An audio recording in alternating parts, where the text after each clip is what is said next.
እንዴት ናችሁ? ስሜ ቲና ይባላል። ዛሬ የምነግራችሁ ነገር አለ።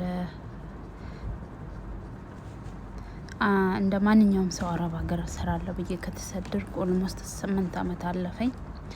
ስቲል እዛው ነኝ ያለሁት። ለዛሬ ግን አጠር አድርጌ ታሪኬ ልንገራችሁ። እስከዛሬ ያሳለፍኳቸውን ስቃዮችና መከራ። በ18 አመቴ ነበር ከሀገር የወጣሁት፣ ገና በልጅነቴ ማለት ነው። እንደ ማንኛውም ሰው ሰርቼ እለወጣለሁ፣ ሰርቼ የተሻለ ነገር አደርጋለሁ፣ ቤተሰቦቼን እረዳለሁ ብዬ ነበር የወጣሁት። ግን ብዙ ፈተና፣ ብዙ ችግሮችን ተቋቁሜያለሁ። እንደመጣው የመጣውባት ሴትዮ በጣም ከባድ ሴትዮ ነበረች። በጣም ነው የምታስፈራው። ገና ስትታይ ራሱ በጣም ነበር የምታስፈራው። ደሞዜን አትሰጠኝም።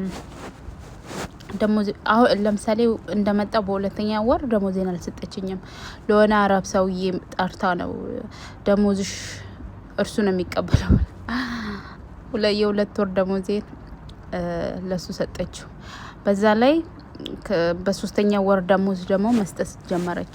ላይክ ለምሳሌ እኔ አሁን ያለሁት ባህሬን ነው። ባህሬን ነው ያለሁት። ኢትዮጵያኖች ያው 80-90 ብር ይቀጠራሉ።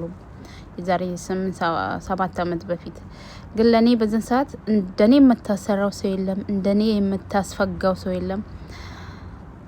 ከ70 ብር ነው የምትከፍለኝ።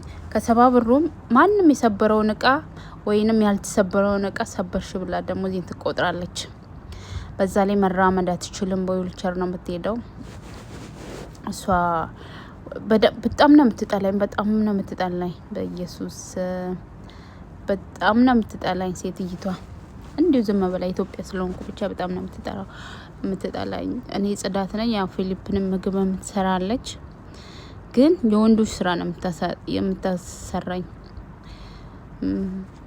በጣም ከባድ ነበረ።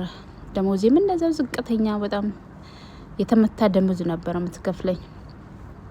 እንዲሁ ለብዙ ወራት ቀጠልኩ፣ ምንም ተስፋ ሳልቆርጥ ማለት ነው።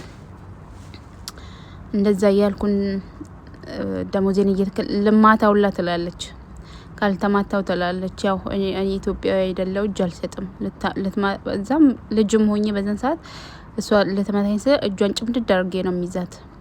ከዛን ትላለች፣ ልጆቹ ይመጣሉ ከላይ። ከዛን አንቺ እኮ ነሽ የነካሻት፣ ያረክሻትን ለምን እንዲ ያረክሻ ብለው እንደገና እሷን ይቆጣሉ። ከዛን እንደዘም ትናደዳለች። ሲሄዱ ደግሞ ጫማዋን ትወረውርብኛለች፣ ትሰድበኛለች፣ ዩ ብላክ ትለኛለች። አክቹአሊ ነኝ ብላክ አይደለም፣ ያው ብላክም ብሆን ያው ኢትዮጵያ ጥሩ ከረን ያለን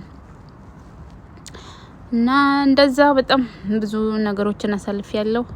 ያው አጠር አድርጌ እንዲሁ ታሪኬን እሰራለሁ። ይሄ የመግቢያ ነው።